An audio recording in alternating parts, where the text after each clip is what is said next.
you need a sense of humor. If you're going to be doing this work, if you're going to be doing mindfulness, if you're going to be really starting to pay attention to the way you are in the world, it's either you develop a healthy sense of humor or you start to go crazy, because you will never live up to your expectations. You're listening to the Mindful Mama podcast, episode number 245. Today, we're talking about how not to be a hot mess with Devon and Craig Hase.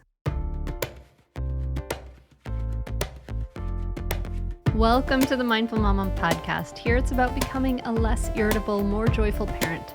At Mindful Mama, we know that you cannot give what you do not have. And when you have calm and peace within, then you can give it to your children.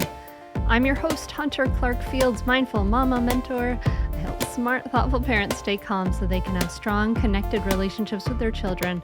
I've been practicing mindfulness for over 20 years. I'm the creator of the Mindful Parenting course and membership, and I'm the author of Raising Good Humans, a mindful guide to breaking the cycle of reactive parenting and raising kind, confident kids. Welcome back. I am glad to have you here, my friend. I hope you are doing well, hanging in there with the whole crazy pandemic world thing. I think we have to just acknowledge what's going on. It's like we're living in multiple crises. We're living in the health crisis of the pandemic. We're living in the economic crisis of the pandemic. We're still in the climate crisis. Yikes, and, there's a whole moral and social crisis of the racial justice movement. It's a lot going on, and you're probably working and you have your kids at home, and so we're holding a lot right now. I just want to acknowledge that because it's a lot. And so I hope this episode will help. In just a moment, I'm going to be sitting down with Devon and Craig Hase, who mentor dharma practitioners. That means they mentor practitioners who are following the path of enlightenment laid out by the Buddha. And so they mentor dharma practitioners and lead meditation retreats online. And they wrote the book called A Survival Guide for Modern Life. And, it really does this whole idea this whole world is going to hell in a handbasket, right? This is how a lot of us feel right now. It's overwhelming. And so, I talked to Devon, a meditation teacher, and Craig, meditation coach and therapist, about these really beautiful 6 guiding life principles inspired by the wisdom of mindfulness that will help you guide your way. So there's some really important things I want you to take away from this episode, some important pieces. Number 1, they call it don't be a jerk, but I say it's all about communication, right? This is all about communicating. This episode, we talk a ton about how to communicate, what's going on. Number 2, that body awareness is a big part of communication. And then number 3 is that mindfulness is a whole package with guidelines and values. It's not just about meditation. Before we dive in, I want to let you know that I have a few spots available in my small group coaching program called the Mindful Mama Transformation Coaching Group. We start soon, and registration ends on Friday, October 23rd, 2020. And it's a group to really help you. We go through all the mindful parenting principles, but it's about more than just parenting. It's about you as a mom. And this is where we show you how to create a new story about your life and how to show up. And we do it with this, loving guidance, community support, this small sisterhood of women. And I help you bring mindfulness into your daily habits, transform your relationship to yourself, your relationships with others, and your parenting. And it's really about feeling awakened and confident and ready to dive into life, having clarity and self-acceptance and self-love, less stress, more ease. And I'm here to show you how. So if this is calling to you, go to mindfulmamamentor.com/group coaching. See what has happened to others who have joined the coaching groups. It really is a powerful program, and it can really change your life. And it's really about taking time to invest your energy, your time, your money into what is most important to you. This inner work of showing up for life in the way you want to show up for life, right? Like, this amazing. So check it out. And if you'd like a spot, reach out to me or go to mindfulmamamentor.com/group coaching. Learn more about it and what we do. And I would love to talk to you more about it. And now, without further ado, let's talk about a little more about how not to be a hot mess with Devon and Craig Hase. Devon and Craig, thanks so much for coming on the Mindful Mama podcast. Yeah, thanks for having us, Hunter. It's a real pleasure. I am so happy to have you here. And you have a book with a very interesting title. So do you want to tell me say the title? Yeah, it's called How Not to Be a Hot Mess, a Survival Guide for Modern Life. How not to be a hot mess. It seems like everybody's kind of overwhelmed, and in a lot of ways are a hot mess. I mean, we have a world where people are, at least in the United States, kind of a culture where people aren't taken care of. We don't take care of each other. There's like chaos in the world, and there's a lot of difficulty and all of those things. But I think even personally, like, we're just, I don't know. I don't think that's like kind of some of the work that I do we're not taught as kids, or we're not modeled, how to take care of ourselves in some ways, and in sort of the most important ways, right? Those mental, emotional ways. And we need to learn those things. I mean, so I'd love to dive into where you say, at one point in your book, you described that, Devon, you're getting straight A's in high school, and Craig, you're getting high and playing rock music on the edge of being thrown out of somebody's history class. So I can relate to both of you in some ways, because I was getting A's, but I was like getting high and hanging out in the cemetery, and going down to the shore and building a bonfire and, getting caught up in kinds of trouble. So maybe starting with you, Craig, like, how did, now you're talking to me from a dharma center, you have your head shaved, you teach mindfulness to everybody. So where did you start from getting high and playing rock music to now where you are? Yeah, it was a long time ago. Yeah. It's been 25 years. When I started, I had a lot of sort of like tumult in my teenage life, not just internally, not just for me, but my family and my community, I think, were also very tumultuous. So my mom owned this beautiful bookstore when I was a kid, which was the best and the worst part of my childhood in a lot of ways. The best because I grew up in a bookstore. And how cool is that? That's pretty cool. The worst because it made no money and ended us just completely bankrupting her. And so by the time I was 15 years old, she'd lost the bookstore, the bank had foreclosed on our house, she had slid into alcoholism, and I moved out and moved in with my dad, and was on this kind of, actually, if I would look at it now, I would say I was very anxious. But then I just thought I was really angry.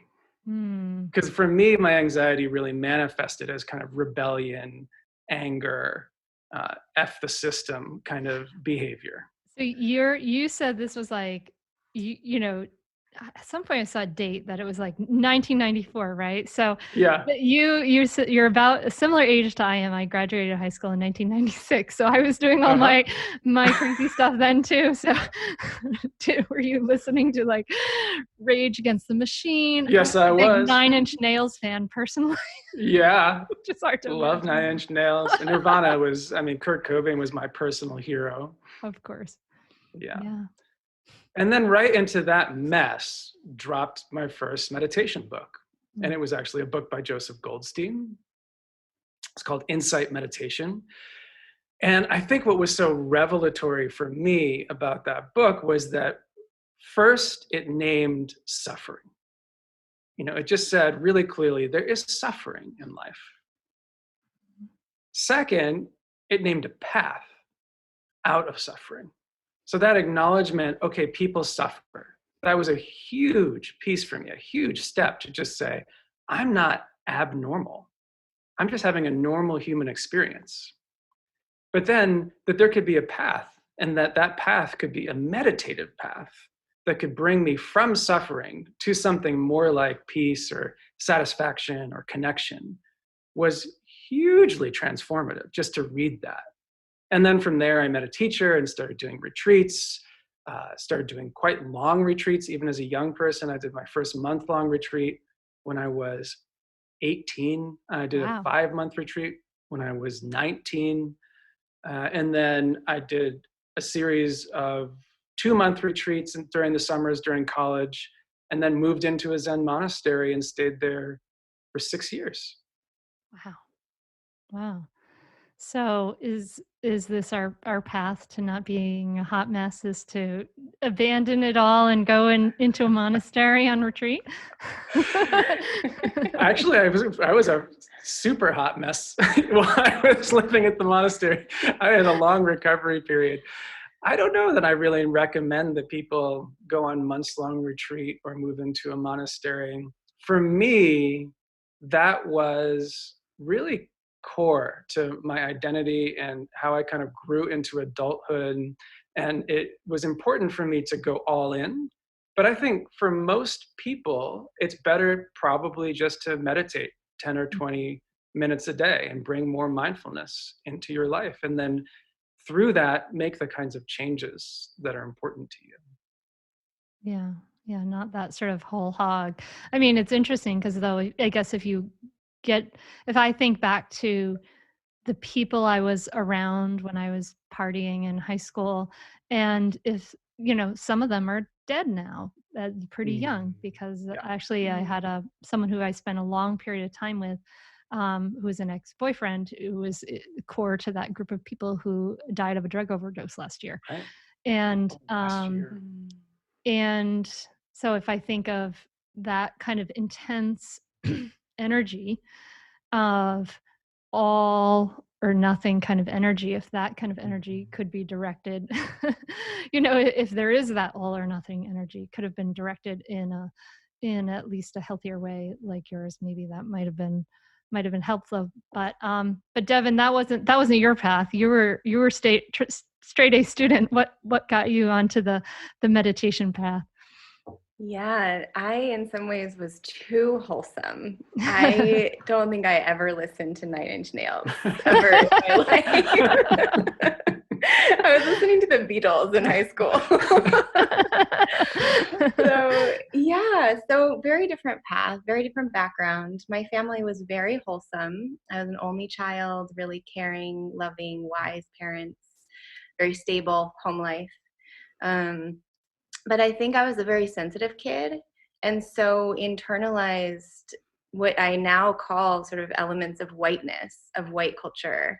Didn't really know that's what was happening at the time, but internalized a really high sense of perfectionism, like a lot of striving, overcommitment, overachieving, and just a sense of my self-worth riding on external grades, external approval, really needing, someone else to tell me that I was okay.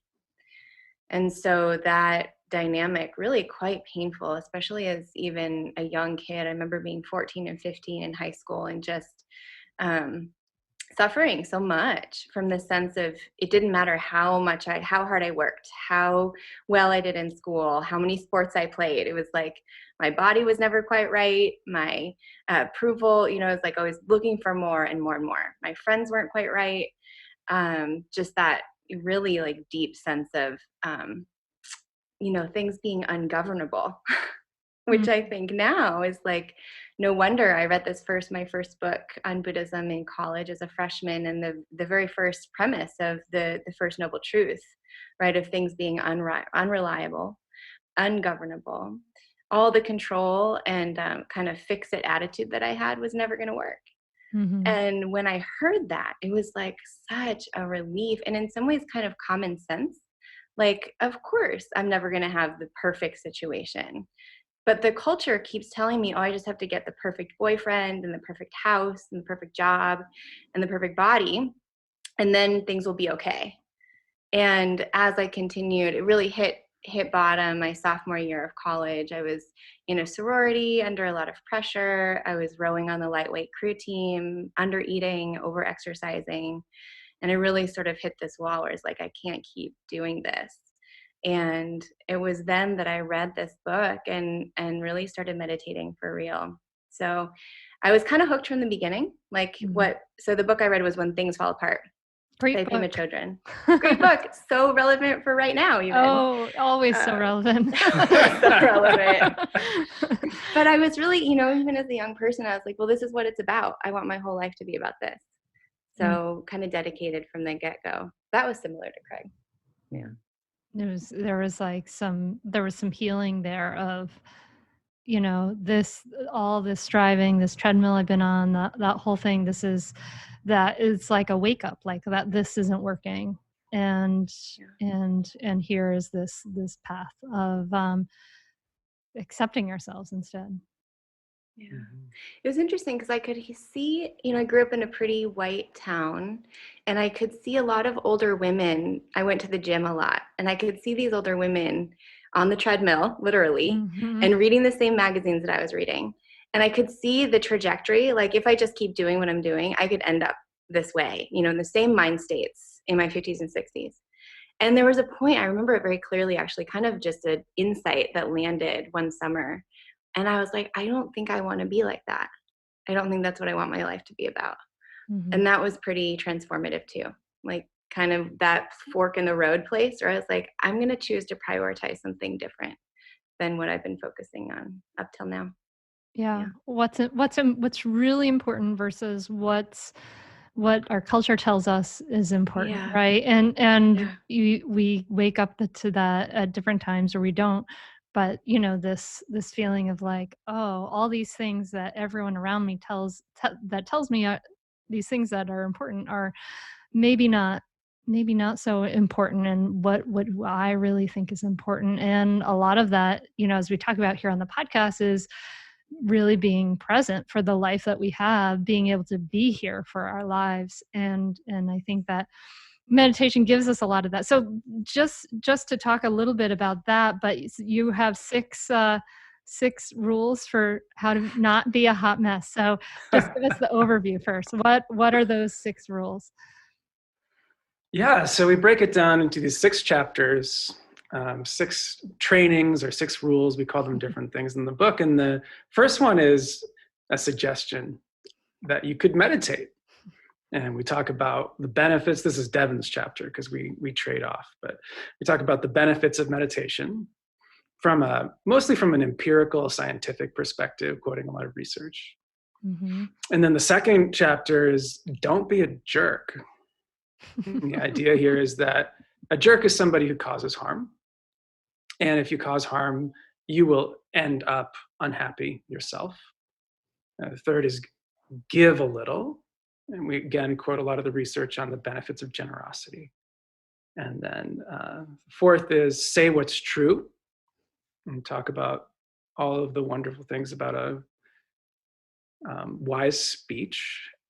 Next, my personal favorite, Devon's chapter, Make Sex Good, where she takes down the patriarchy. And then the last chapter wraps everything up with this theme of stay clear.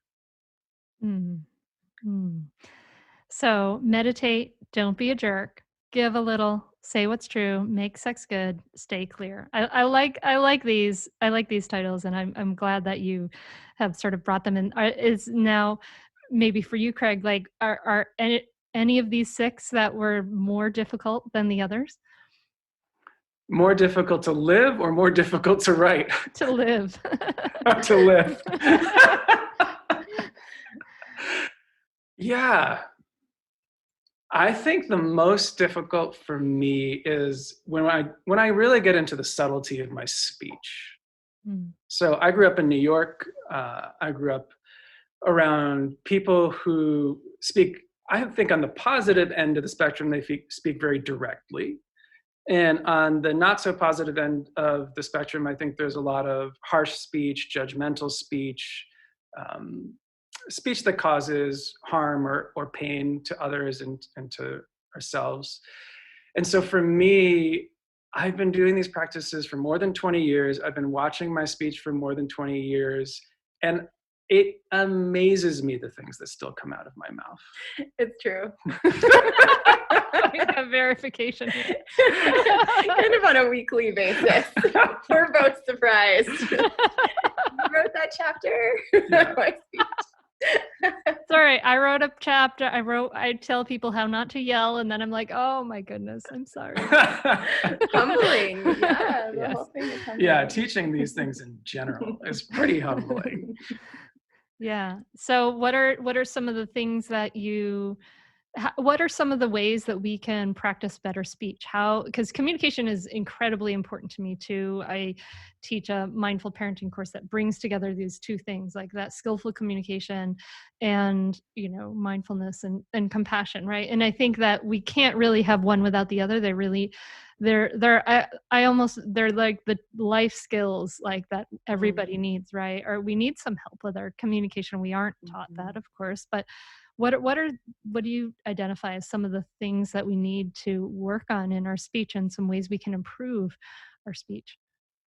Yeah, so this is the chapter that Craig wrote. First, he tells all the ways that you can mess up, and also acknowledging, I know you've had Oren Sofer on the podcast. There's so many good teachings and books out now that are really based on the Buddha's guidelines. So the Buddha lays out these 4 questions we can ask ourselves before we're about to say anything. So the first one is really basic. Is it true? And that one, it's interesting. We say in the book, it seems like it could be pretty simple and clear cut. And we might mostly think, oh, I'm telling the truth. But the research is different. We tell so many more lies than actually what we think. We're like exaggerating, stretching the truth a little bit, omitting information. So this in itself is a mindfulness practice. Like really first knowing what is true. That's already a practice for me, certainly an edge. And I think I'll just name like our historical moment right now. I think there's a lot of truth that's coming out that hasn't been true or invisible, hasn't been obvious, deeply true. But many of us, I think, are waking up to deeper truths now. And so first it takes some courage to look at that and be like, oh, this is what's happening. And then even more courage to say it, And so that first question, is this true? Is what I'm about to say true? Second question, is it timely? And this one is kind of my favorite. We talk about in the book, like, often something will happen earlier on in the day. And I'm sure this is in family dynamics a ton where like something happened and I didn't really quite like what Craig said. And it's been kind of bothering me all day long. And now it's about 11 at night. We're getting ready for bed and is now really the best time to bring up that little piece that kind of bothered me just a little, but actually really a lot. And I really want to say it now, but is that really the right time? When we're tired. It's hard to practice that restraint. Boy. So hard to practice that restraint, like the eagerness, we can get really interested in the body when we're speaking, because I notice so often there's this eagerness is leaning forward, like, I just got to get it out. And is it timely? You use the word restraint. It's a beautiful practice for sure. So third question, is it useful? And this one is also kind of a challenge. Useful speech. Sometimes talking about the weather is really useful because you're making connections and building relationship and rapport. Also, a lot of stuff we say probably isn't useful. We often have this habit of just speaking to fill up space. So that's a practice we can notice, be mindful about what I'm saying. Is it really useful? And then the fourth one, is it kind? And I think with each of these, they can be so far unpacked. First we need definitions of each. What is real kindness? And again, in sort of white dominant culture, we're taught that kindness equals being nice to each other. And for me, certainly that can come out in kind of a syrupy, little bit of a superficial kind of sweetness. And learning like, oh, deep kindness actually can sound very fierce. It can be very direct even. And sometimes that takes an extra measure of courage to say what's true in a timely way that's beneficial and useful, but in a kindness that's like, cutting through often. So is it kind is the fourth question. It's interesting. It's like, how can we know, right? Because sometimes it's whether it's kind or not is between you and the person who you're speaking with. And I think probably then a lot of times it comes down to our intention, like, are we intending to be kind? And then sometimes you can say something intending to be kind and somebody takes it in a way that is, completely the opposite of the way that we intended it. And so then what happens? I guess it's just part of the human messiness, but we want to own our end of the equation, I suppose. Stay tuned for more Mindful Mama podcast right after this break. The other day, it was just my 10-year-old and I home for dinner. We were so lucky because she had a Green Chef meal to make, and we made it together. And we made this orange sesame chicken salad with kale, cabbage, bell pepper, and carrots, and sliced almonds. And you know what? She actually loved it and really had a good time with me making it. So I am so happy that we are supported by Green Chef, which is a USDA certified organic company that makes eating well and easy with these affordable plans to fit every kind of lifestyle, with meal plans that include vegan, vegetarian, paleo, and keto. The recipes are quick and easy with step-by-step instructions, chef tips, and photos to guide you along. Honestly, it was really, really well made and easy to follow. Everything is hand-picked and delivered right to your door with pre-measured, perfectly proportioned, and mostly prepped ingredients. I have to tell you, I have been so tired of making meals constantly with the COVID pandemic and not going out to eat in some of the same ways we used to, or doing different things at night. And this has made it easy with dinner options that work around your lifestyle, not the other way around. You can let them do the meal planning, the grocery shopping, and most of the prep work for you week after week if you want. Green Chef is the most sustainable kit, offsetting 100% of its direct carbon emissions and plastic packaging in every box. And it has a wide variety of high-quality, clean ingredients, so you can feel great about what you're eating and how it got to your table. And these things really matter to me. Go to greenchef.com/hunter80 and use the coupon code HUNTER80 to get $80 off across 4 boxes, including free shipping on your first box. So go to greenchef.com/hunter80 and use the code HUNTER80. That's Hunter and the number 8 and the number 0 to get $80 off across 4 boxes, including free shipping on your first box. So true. Yeah, I think a lot of this practice is getting very clear about our intentions. And then you're naming this, we say it in the book too, I think especially for white people, being in tune with our intentions, which are often consciously pretty good, but then might have the opposite impact. The impact that happens is often not actually in alignment with what we intended. And so there's a deep humility, I think, that I try to practice in terms of, oh my goodness, I can have the best intentions, but that's only half the equation. And so having the ability to admit my mistakes, to really see and be curious about, how are these words really landing? Oh, wow, they totally did not have the impact that I had intended. And then taking responsibility for that too. It's not just all on the other person, how it impacts. So that's, I think, a deep training also. And mindfulness and these questions can be that bridge. I think the more we wake up to our unconscious patterns, the more our intentions can be in alignment with our impact. The more we can actually understand experience that's different from ours, and perhaps have a little bit more foresight or anticipation into what the impact of our words might be. Yeah. Lifelong practice. Understanding the other, and that might be the other in your world or Mm. out in the world or even in your family, like understanding that, not taking the 3-year-old's actions personally. Like it's hard not to take a 3-year-old's actions personally. People assume a lot of manipulation in kids, and that's very often not there, like as far as when you look at developmental things and things like that. But I have a question for you about these questions. Like, of course, I've heard the questions. Is it true? Maybe not. Is it timely? But is it true? Is it kind? Is it useful? Before. Now, when we speak, normally we're just speaking. Like when I am responding to you in this question, I'm not planning out every word that I say. Like haven't planned all of these words. So how can we use these questions to practice when we're maybe instead like looking back on what we've said in the past?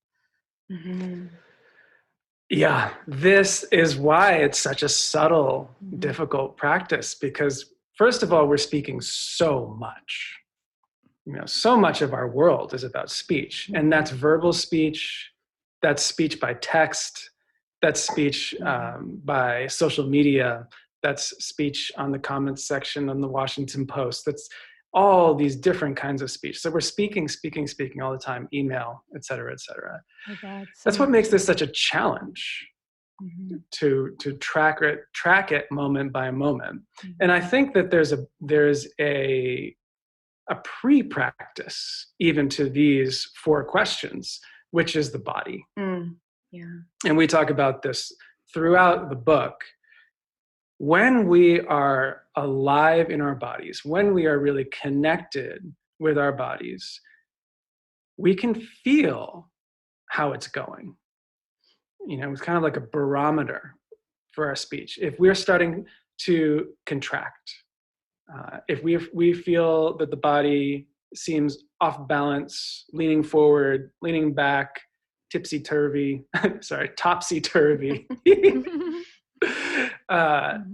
that's a sign for us to slow down.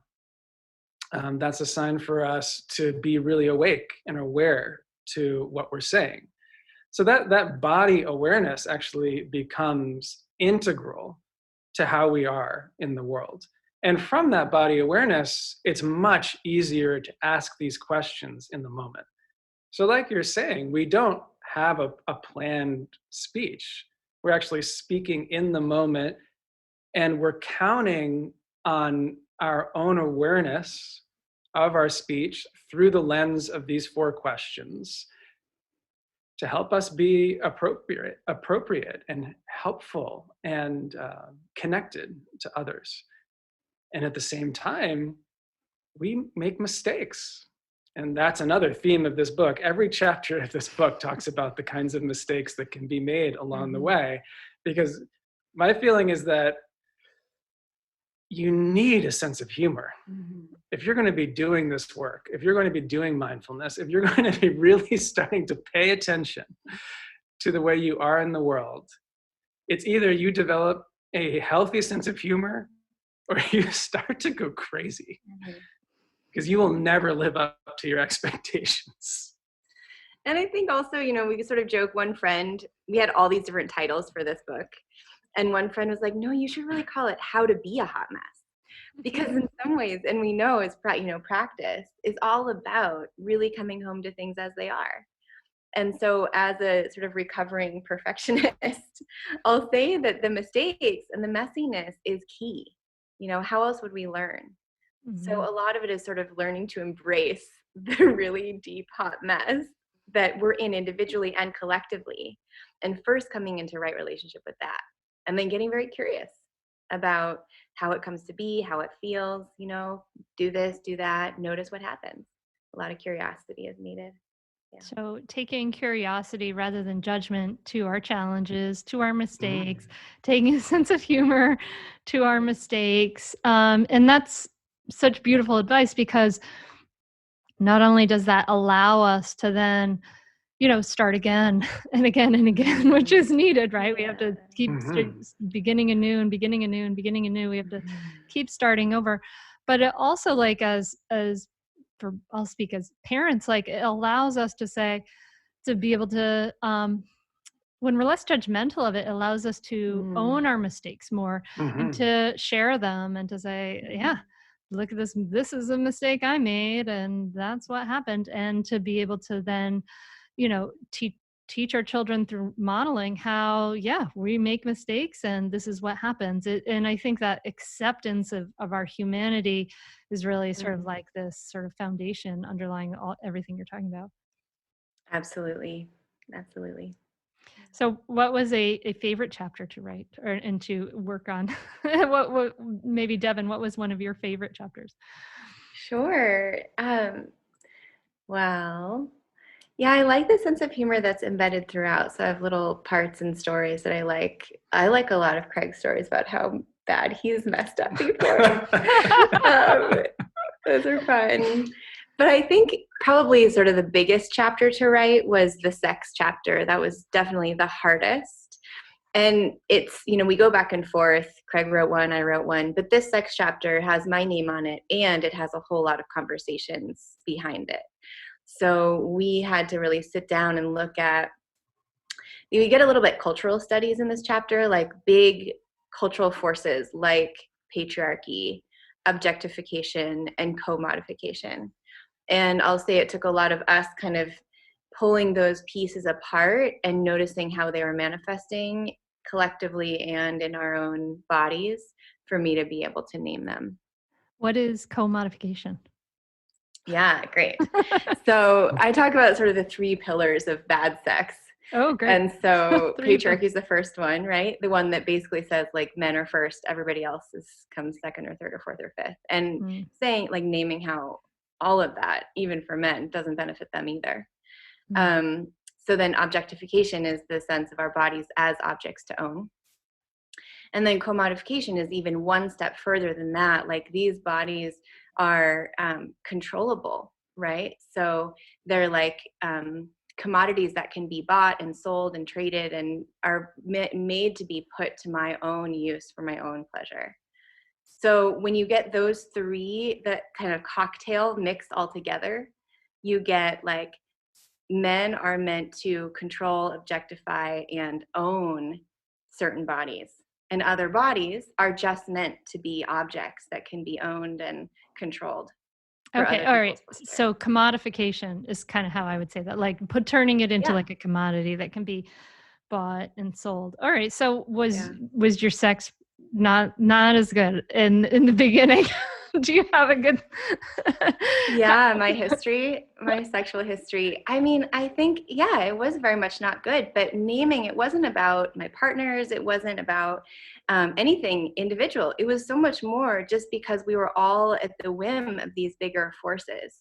And so those were really strong, powerful voices that didn't allow me to connect to what I really needed or wanted, right? Wasn't allowing to be actually fully in my body, because I was so much sort of outside my body, looking back at it as, like, is this attractive? Is this lovable? Am I performing right?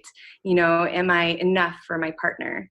So with all of that layered on, it's like, well, how am I supposed to be in my body in the moment with this experience? Because there's so much overlay of judgment and insecurity. Yeah. And so, and it's funny because I appreciate the chapter on sex, because in the sort of mindfulness world, it comes from this, Buddhist tradition where it's like there's all these people who have taught from a monastic lifestyle, right? There's that whole thing. And Craig, you even lived as sort of a monastic lifestyle for a little while. And that's held as an ideal. But I appreciate that you see the the commingling of mindfulness and awareness with good sex. So what are some of the ways we can improve our sex life? So it's interesting, those who are more familiar with, like, a Buddhist frame, they'll notice that these chapters parallel the 5 precepts, right? That are really sort of guidelines or trainings for how to live a life that's based in goodness. Mm-hmm. And so traditionally we hear this, the fourth precept around like, just don't misuse your sexuality, right? Mm-hmm. Don't cause harm Mm-hmm. through your sexuality. But we don't hear a lot about how can this actually be a part of our practice that's leading to goodness and intimacy and aliveness. And so a lot of what I talk about in that chapter, after I sort of name the big three, the bad threesome, I talk about like, how do we make sex good? It's about taking the body back, which is so much related to mindfulness, learning to inhabit this body from the inside out, to feel it as something that's alive and natural and sort of mysterious and not something to own or control or fix or fabricate. Mm-hmm. So we talk about practices that can help you take the body back, slowing down, unplugging, really like taking deliberate time together to explore, well, what do I really need right now? Maybe I just need to snuggle. Maybe I just need a good cup of tea. That's what my body's asking for. Maybe we can just take a lot of time here and sort of explore in this mysterious way where there's not any formula, not a template for what this might look like. Certainly breaking out of the mold of binaries or, what we're sort of prescribed that we're supposed to do when we're having sex. The body doesn't follow those rules, right? Mm-hmm. So I think we can really use mindfulness and this attitude of curiosity again to let the body be the guide.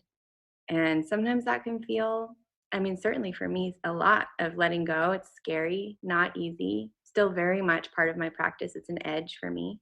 Mm-hmm. But I think that, interestingly, these very Buddhist practices offer new avenues for discovering deeper levels of intimacy and what it means to be alive in a body and relationship right now. And I think the idea of a meditation practice and a mindfulness practice, we talk about a lot here as something that can reduce our stress response and help us to not like freak out at our kids so much. But we don't talk so much about the fact that it can make you, maybe your mind it's not wandering so much when you're having sex with your partner, and you can really be present. You can feel what you're feeling more in a lot of ways. And I've thought about that at various moments. Well, and I think, it's good to ask, why don't we talk about it? Why isn't this part of our lexicon and part of our teaching, even though mindfulness is so much about being alive in the body? Mm-hmm. And that's something I'm still exploring. I think there's a level of repression. I think it's also having to do, again, with patriarchy, or also, like you named, Buddhism is traditionally a monastic culture. So there's a lot of sort of emphasis on restraint and celibacy even.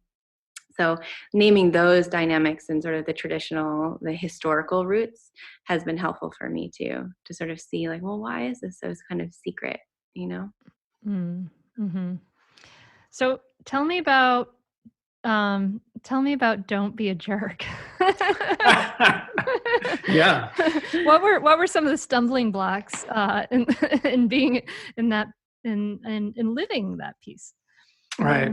Living Don't Be a Jerk. So I think I'll say pretty much I was never a really big jerk, but I think the stumbling blocks are, like you've been saying, around communication. It's so hard. I think we come back to this again and again and again, but how do we communicate in ways that bring us together? How do we communicate clearly? How do we communicate with our friends, our loved ones, our coworkers? How do we communicate through conflict and difficulty? So one story that I tell in the book, I'm living in the Zen monastery. I've been there for a couple of years. So I'm probably 25 years old, and I'm the work leader. And the work leader in the monastery, my job was to more or less tell everybody what to do. So I had to figure out everything that needed to be done on the grounds. We've got 6 relatively large buildings. We've got 200 acres, maybe 5 of which are cultivated. So we've got a kitchen that needs to be run. We've got groups coming. There's all these things to do. And I wasn't always the best leader, wasn't always the best communicator, talking to people who are between the ages of 18 and probably 80, telling everybody what to do. And there's this one guy in particular who was very explosive. Call him Anthony in the book. And one time I got really amped up about this project that we were doing, and there were all these college kids that were coming, and they were going to help us do fire mitigation. And so I'm all excited about these kids that are coming, and I've broken everybody up into like team leaders, and we're going to have chainsaws going, and we're going to be dragging all these branches all over the forest. And I'm amped, and I'm downloading my vision onto the troops. And Anthony raises his hand and he says, "What time is lunch?" And I'm like, "Dude, who cares? This is great." And I move on with my meeting, not noticing the rupture that I've just created. And then I'm walking out of the meeting, and Anthony comes up behind me, spins me around, throws me against the wall, and tells me that if I ever talk to him like that again, he's going to cut my throat. Whoa. He needs some more meditation. Yeah. By the way, monasteries are not what you think they are. But that's a sidebar. So very masculine, very, very aggressive. He's in my face. His face is all red, and he's sweating, and he's got, yeah, it's pretty intense. And I had this moment of recognizing, oh, I totally made him feel small, right? So I had an impulse, actually right before that moment, I had the impulse to punch him in the face because I'm from New York and because he's thrown me up against the wall. But I've got this whole like Buddhist thing going on, and we're meditating 6 hours a day. And so there's this radio station moment where there's like, I could punch him in the face, I could yell at him, or I could track back what just happened. And then my mind tracked back. And I just made him feel small. Now he's threatening to kill me. Interesting. And my whole body kind of relaxed. And I said, I'm sorry. Not my perfect day for communication. And he dropped my shirt, and he looked really confused, and he walked away. So to me, that story encapsulates the process of learning to not be a jerk. It's not just about like, I'm going to be this perfect communicator at all times. I'm never going to cause harm. I'm never going to hurt people's feelings. But it's this awareness that I'm going to track with me, that when I do something like make somebody feel really small, misuse the power that I have in the situation, hurt somebody's feelings, that I'm going to hopefully be aware enough and quick enough to recognize it and defuse the situation and act from a place of kindness. And so the whole rest of the chapter is like, all right, well, how do we do that? How do we act from a place of kindness? How do we act from a place of caring? And how do we stay awake along the way to all of our not so good habits? And those are our teachers. Is like, what are these not so good habits? And so this is hard and unpleasant work. I mean, everything you say about Anthony can be analogous to a parent. And as we lose it as at our kids, that's when we're being a jerk. Honestly, like I'm being a real a-hole then, and I'm scaring my kid, and it's not helping in any way, shape, or form. But this whole idea of tracking back is something that, we can train ourselves to do. And some days we'll be able to, do it, after we do the unskillful thing. And sometimes we'll be able to move it further up the timeline. And that's like great, and sometimes, hopefully we'll be able to recognize that, this train is going in this direction, before we get to that point of being a jerk. So part of it is just really kind of unpleasant, unwelcome stuff of like, oh, look, these are the places where I kind of am a jerk, and being awake and aware of those. And that's kind of what you're saying, I guess, right? That is what I'm saying. And I think I'll just add one thing. So we don't have children ourselves, but I'm a psychologist and a therapist. And so I've worked with a lot of parents. And the hardest thing, of course, is being aware in the moment, right? You've got 3 kids running around you. It's chaotic. You've got things that you need to get done. You need to get them all in the car. You've got an appointment. There's all these things going on. I don't know how you do that without mindfulness. And so when I work with parents, that's where I'll often start. Like, hey, are you willing to use an app for 5 minutes a day? Right? Like, are you willing to do 5 minutes of formal practice a day? And if they are, then can we then move all of that, the mindfulness that you're developing, those formal meditations, to that moment where you're trying to get 3 kids into the car on your way to work, and they're not cooperating, and you're getting really amped up. Because if you don't have the mindfulness practice, then it doesn't, I don't know how you resource yourself. So that's what I agree. That's what I always recommend. It's like a muscle that you don't have, this muscle of stopping and being aware of all the stuff that's coming up and not reacting to it. I completely agree. And I also agree that even if it's just a few minutes of formal practice a day really helps, because otherwise, how do you remember all the other informal practices? Because then you forget all the mindfully washing the dishes that you intended to do 3 months ago when you read that book. You need to have some anchor in your day. That's right. Yeah. Well, there's so many things I could talk to you about in this book. I think that these things are all really good. I'm curious about giving a little, and there's some wonderful stories in there. But I think it might be helpful to just kind of talk about a little bit about sort of your wrap-up chapter, and what are some of the ways that we can be clear, and what are do you have some advice for the listener who is hearing your story, doesn't want to be a hot mess, and maybe kind of whatever percentage hot messy right now, and wants to stay clearer? Yeah, staying clear in some ways is the whole point of the book, basically. I think, both of us have worked a bunch in the mainstream mindfulness movement. So Craig is a therapist. I'm trained as a classroom teacher, and started teaching mindfulness to advanced placement kids in high school who were just so anxious and stressed out and on anxiety meds. And in some ways, it felt like this practice of mindfulness and meditation had been taken out of its context and was just another tool for them to keep doing what they were doing, to get very overcommitted and keep exacerbating those patterns of anxiety and overcommitment. So what we tried to do with the book in general is mindfulness is this whole package that comes along with all of these guidelines and contemplations and values.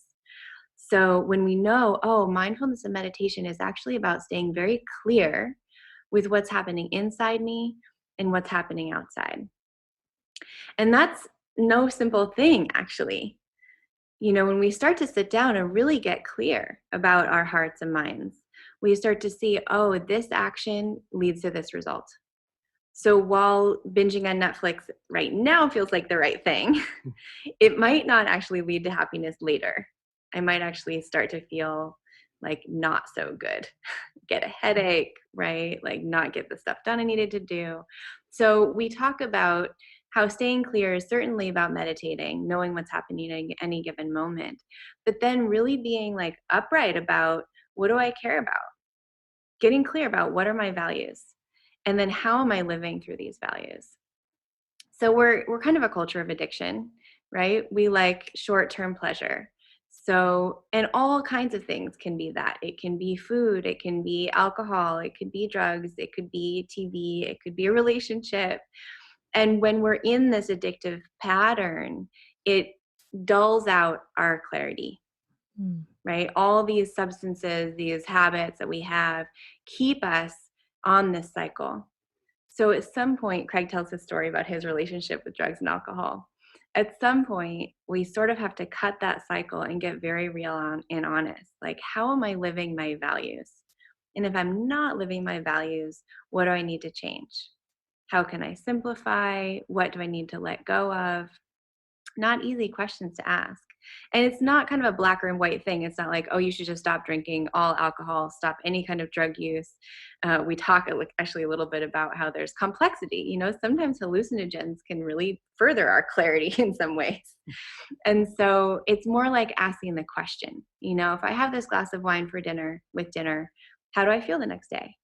Maybe it's great, helps me relax, helps me get better sleep, and it's totally part of my practice.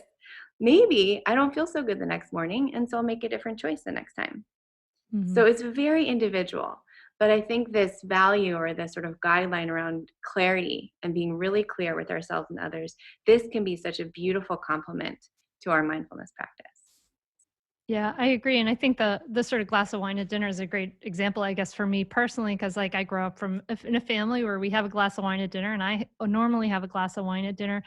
And I've thought about that. Am I, I can see that I'm, it dulls me a little bit, but in a way, it's a conscious choice. It's a conscious choice to say, okay, this is something that I enjoy, that relaxes me at dinner. But I've had this awarenesses recently where, the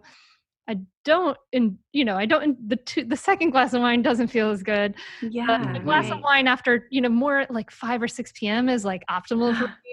Like 7 p.m. is like a little too late and interrupts my sleep, but I can see all these different sort of things. And I can see when I'm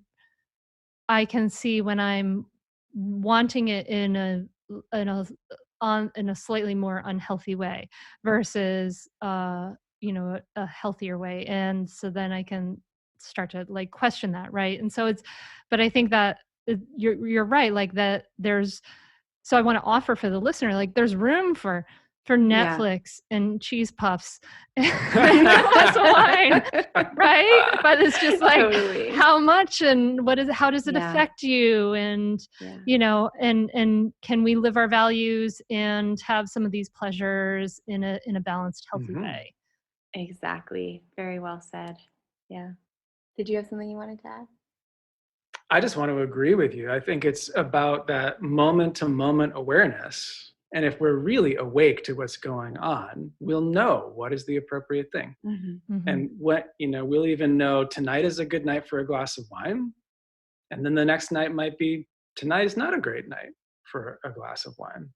Or whatever it is, the appropriate amount of email, the appropriate amount of time on your phone and on social media and on all of these different platforms that we play with.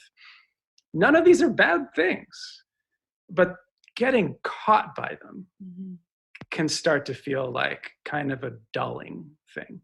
So the sharpness and the clarity, we fall in love with it at some point. There's this sense, especially through mindfulness practice, the more we do it, the more we are clear. And the more that we are clear, the more we fall in love with being clear. And that anything that gets in the way of that clarity starts to feel like heavy, kind of. And we just want to naturally drop it.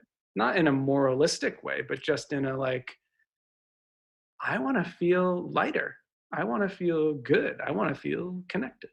Yeah. It just doesn't feel good. That was the same experience I had with like when I was in college, I binge ate cookies, stuff like that, and through years of yoga and meditation, it just kind of dropped away because it just didn't, I was just aware that it didn't make me feel good. And so I love what you're saying, Craig and Devon, and I'm just offering this to the listener. So if this meditation is new to you, it may be hard, and maybe you're doing this thing that's hard. You're trying to establish this thing and it's not pleasant. And, there's people promise all these wonderful things that happen, but there is this place down the road where this muscle becomes this guidepost for you, or this clarity that you've described.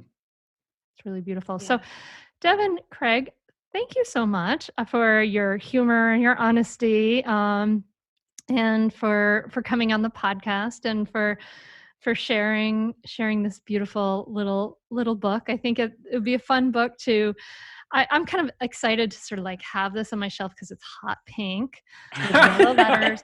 And I'm hoping that of all the like numerous mindfulness books on my shelf, that one day my children will look at it and say, oh, look, it's just going to be a good one to just keep in the library for future references. Great. That's so great. May it be so. May it be so. Yes. There we go. Well, thank you so much. And so how can people reach out and contact you if they'd like to? Yeah, so we love to connect with people, and our website is the best way. So we are at Devon and Craig Hase, Hase, devonandcraighase.com. And there's a way to email us. You can sign up for our newsletter. We also really love mentoring. And I know you're a Mindful Mama mentor also. We just love working one-on-one with people. So if you're interested in that or interested in starting a practice or sustaining a practice, you can reach out and we're happy to connect with you that way as well. Also Instagram, also Facebook. So our Instagram handle is at Devon and Craig, and our Facebook handle is at Devon and Craig Hase. Lovely. And so we'll have a link there on the Mindful Mama podcast webpage. So thank you guys again for taking the time out of, we're not sure when this will air, but we're recording this during our quarantine periods. And thanks for taking the time. And I've really enjoyed it. Thank you so much. Great to be here with you. Yeah, same. Thanks so much, Hunter. It's been fun. I love Devon and Craig's reminder that, mindfulness is more than just being in the present moment, right? It is a whole package. It is guidelines and values, and communication is such a big part of this. Yes. I believe in all this lines up so well with the whole Mindful Mama framework and what we do here. I've been recently thinking about like what is different from what we do in the membership and what, in our coaching calls, what we've been doing, and like what's different from the other methods. And I realized that there's in the parenting world, there's this strange belief that you could just be like, okay, just say these things, just respond this way, and you're going to be able to just like, boom, do it like that. And I realized that of course, it's not that way. And that's where the mindful parenting method comes in. First we calm our reactivity with habits that steady the heart, understanding triggers, care and self-compassion.